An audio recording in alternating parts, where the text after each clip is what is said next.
हाँ, तो ये दूसरा पढ़ रहे थे foreign exchange rate. Foreign exchange rate एक बताया था हमने कि $1 equals to ₹70. This is called foreign exchange rate.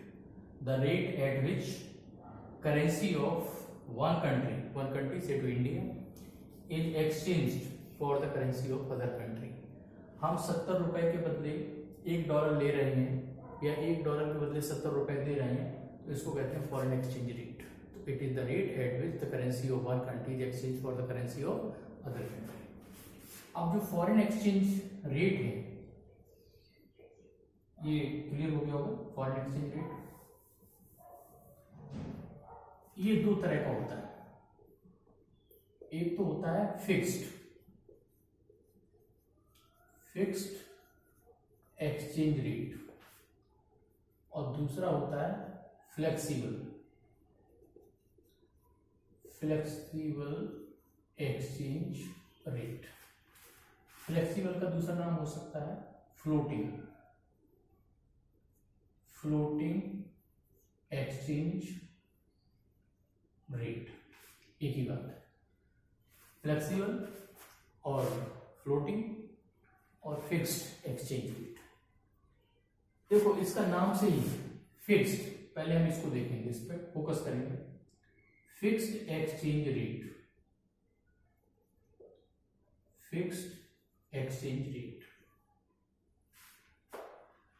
ये फिक्स जो है कब किया जाता है, इसका मतलब है फिक्स का मतलब क्या होगा, एक तरह का स्टैटिक हो गया और स्टैटिक का मतलब नो चेंज।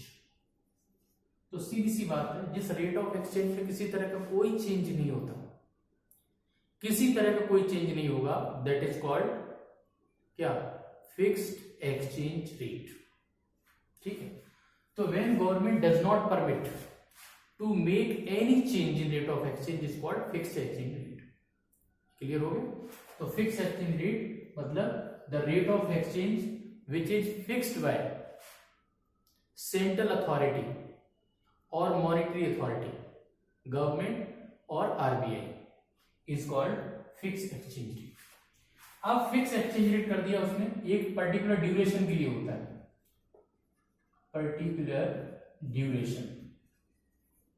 जैसे उन्होंने कहा कि जनवरी 2020 से जून 2020 तक जो रेट ऑफ एक्सचेंज रहेगा वो रहेगा $1 इक्वल्स टू ₹70।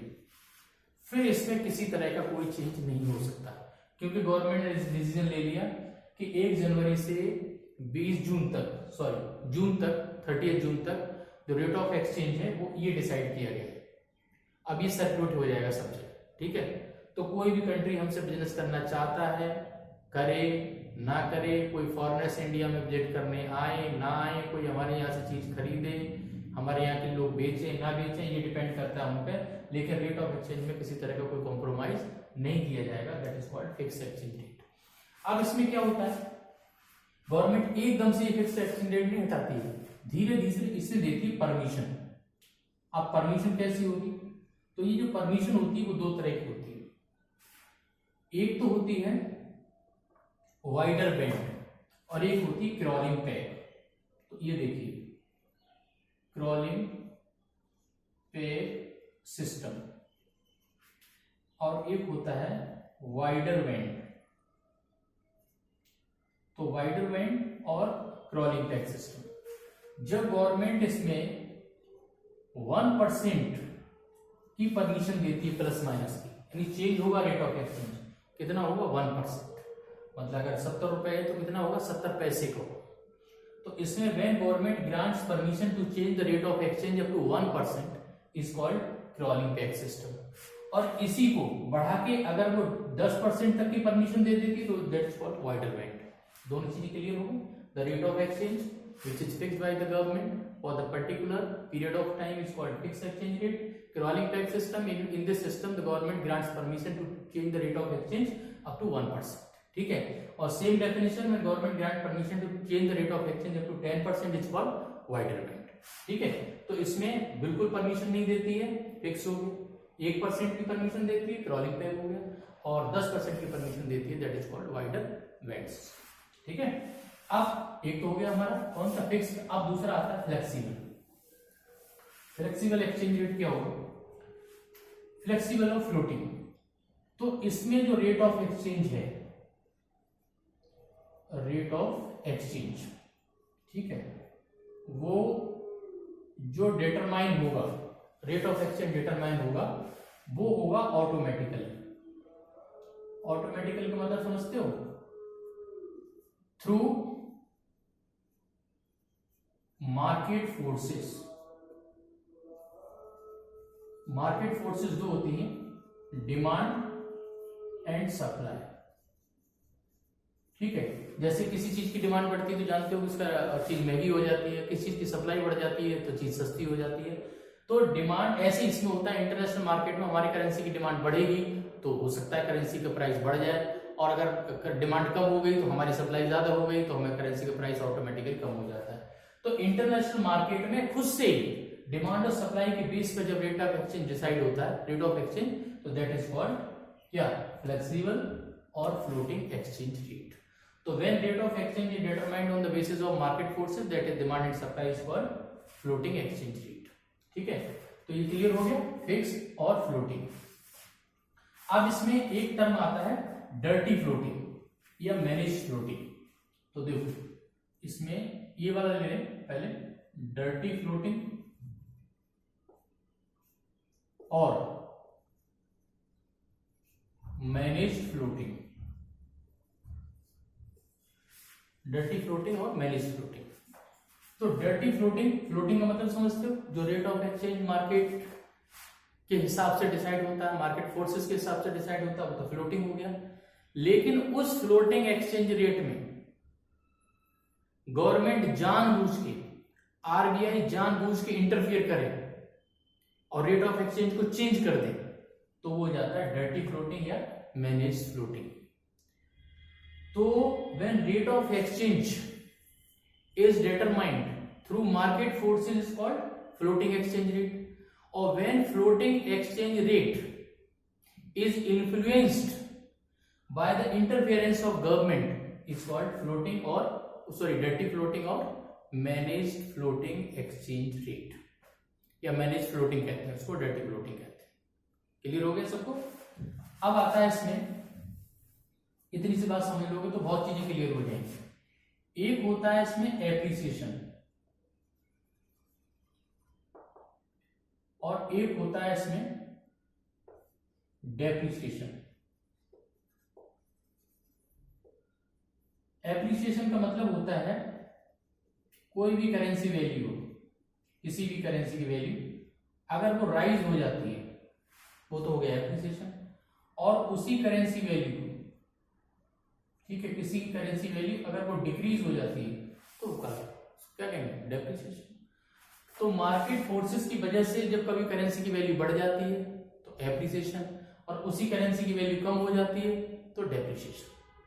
अब डर्टी फ्लोटिंग वाला पार्ट ले लेते हैं, ये तो हुआ एप्रिसिएशन डेप्रिसिएशन। एक एप्रिसिएशन का होता है रिवैल्यूएशन और डेप्रिसिएशन का होता है डीवैल्यूएशन। तो रिवैल्यूएशन और डीवैल्यूएशन का मतलब वही है, इसका मतलब भी वही है करेंसी की वैल्यू को राइज होना है, इसका मतलब भी है करेंसी वैल्यू को फॉल होना है।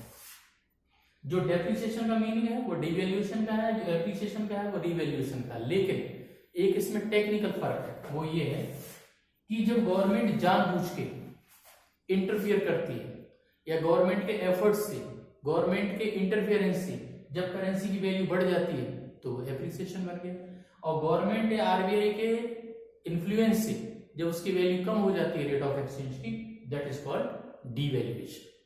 तो जानबूझ के अगर वैल्यू कम की जाए डीवैल्यूएशन, अपने आप वैल्यू कम हो जाए डेप्रिसिएशन, अपने आप वैल्यू बढ़ जाए, अपने आप वैल्यू बढ़ेगी तो क्या होगा, एप्रिसिएशन, और जानबूझ के वैल्यू बढ़ाई जाए तो रिवैल्यूएशन। क्लियर। अब इसके बेसिस पे तुम्हारा एक जो टॉपिक है पहला वो क्लियर हुआ। इसके बेसिस पे अगर अब तुम चैप्टर को पढ़ सकते हो, अगर ये चीजें तुम्हारी क्लियर नहीं तो चैप्टर को आगे नहीं ले जा सकते।